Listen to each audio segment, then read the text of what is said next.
there was a young nobleman called Culhwch fab Greidal. He was very much in love with a young woman called Creidilad, and everything was sorted for their marriage. Everything was bought and prepared, but the marriage had not yet taken place when the lord of the Otherworld, Olwen, that strange world which is sometimes under ours or inside ours or alongside ours, a world of magic and treasure and danger, Gwyn ap Nudd, the king of that place, saw Creidilad and rather fancied her for himself. So just seized her and ran off with her down to his world. And what did Culhwch do? Of course, he summoned his friends and he summoned his family and he went to do battle against Gwyn. Now, Gwyn's god, Culhwch is a man. I don't need to tell you how the battle ended up. Culhwch lost. Culhwch lost his wife. He lost gold. He lost many friends, killed in the battle. And now, where is he?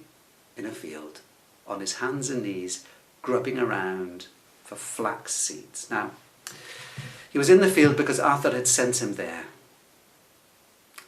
He had sent him there because Gwyn and Culhwch needed to be kept separate. Otherwise they would fight. And what better place to put someone who's in danger of upsetting the apple cart than in a field many miles away, grubbing around for seeds that no one can find. Poor Culhwch. There he is on his hands and knees, getting up every morning, grubbing around trying to find seeds. His hands are bleeding. There are rocks and stones and mud and nothing else. There are seeds, but none of them are flax seeds. Every day he gets up, every day he searches, and every day when the sun comes down, he crawls to his shelter and sleeps. And one day he's searching again for these flax seeds he can't find when he weeps. He cries. And why does he cry? Because he's broken-hearted. And he's broken-hearted because the woman he loves is in the arms of another man. Of course he cried, why not? And then as the tears fell down onto the ground, something strange happened. He could hear crying, not his own, someone else's. But not just one voice, many, many, many voices. He lifted up his head, he wiped his eyes, and there he could see a big anthill. That was strange. The crying seemed to be coming from the anthill. He could hear the voices of the ants, and they were crying out in terror because a gorse bush nearby had caught fire. And smoke and flames were whirling around the anthill, and Culhwch knew that the ants were going to die.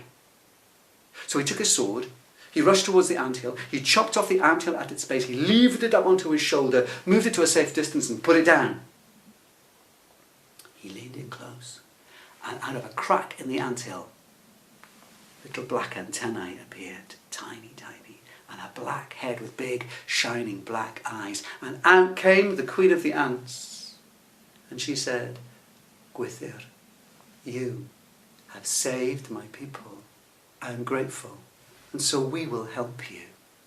And then out of that anthill came ants, tens, hundreds, thousands, tens of thousands, 100,000, maybe more, maybe 1,000,000, I don't know. And they seeped out of the anthill all through the field.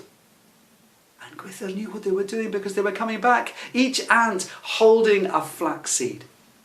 Culhwch rushed off and he got those 8 earthenware pots and he set them in a row, and he watched in amazement as those ants carried the seeds up to the top of the rim of the jars and dropped in the seeds. One by one they dropped in, and slowly but surely every single one of the 8 pots were full to the brim. The last ant came, carried the last little seed all the way to the top, over the lip of the big jar, and in it went.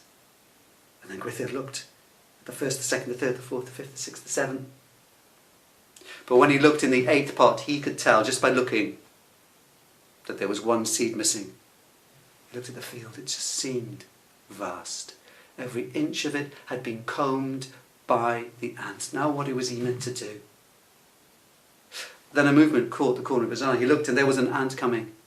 A lame ant, taking its time, limping, injured, when Culhwch cut the anthill from its base. And they all watched it as it made its way towards the last pot, climbed up the side of the pot, and then pushed in the final seed. Culhwch, he collected the earthenware pots, He found a farmer nearby who was willing to put them on a cart and take them all the way to the court of King Arthur, and finally they were all there. Gwythyr standing in front of the pots, opening them and showing the flax seeds to everyone. Everyone craned forward and listened to his story about the ants. And then suddenly in mid-story, Gwythyr stopped speaking. Because there, in a place of honour, right beside the king himself, right beside King Arthur, was the man he hated most in the world. Right beside him was Gwyn ap Nudd, the king of the Otherworld, the man who had stolen his wife. And without hesitating or thinking, he rushed towards Gwythyr, grabbed hold of him and pulled him into the middle of the hall, and they started to punch the living daylights out of each other. Eventually they were separated, and Arthur stepped between them. And he said, I see. What shall I do about this? 2 men, 1 woman. Complicated, but not insoluble. I understand that you have to fight, but why do you have to fight every day? If you fight every day, neither of you will get what you want. So this is what I propose. Fight twice a year. And why don't we make it Halloween and May Day Eve? You shall both fight on Halloween and on May Day Eve. Whoever wins on May Day Eve shall have Creiddyllad as his wife for the following 6 months. Whoever wins on Halloween shall have her for the following 6 months after that, and so on and so on. Everyone in the room agreed that, although unconventional, this was a workable solution, and so they fought. Gwyn the god and Gwythyr the man, they fought every 6 months on Halloween and May Day Eve, and still they fight. When it is Halloween, they fight. And on that day, it is always Gwyn that wins. And Gwyn ap Nudd takes Creiddyllad, his earthly bride, down to the world under ours. And when she goes, the earth mourns. The leaves shrivel, the flowers fall. The insects disappear, the birds fly to wherever they fly to. The earth becomes hard. And we keep inside because outside it is cold and inhospitable.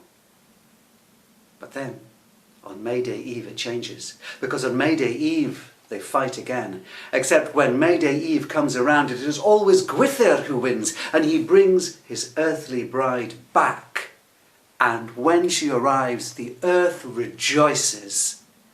Flowers open, birds sing. The breeze is warm against our cheeks. People walk with a spring in their step, and their thoughts and their hearts turn to love.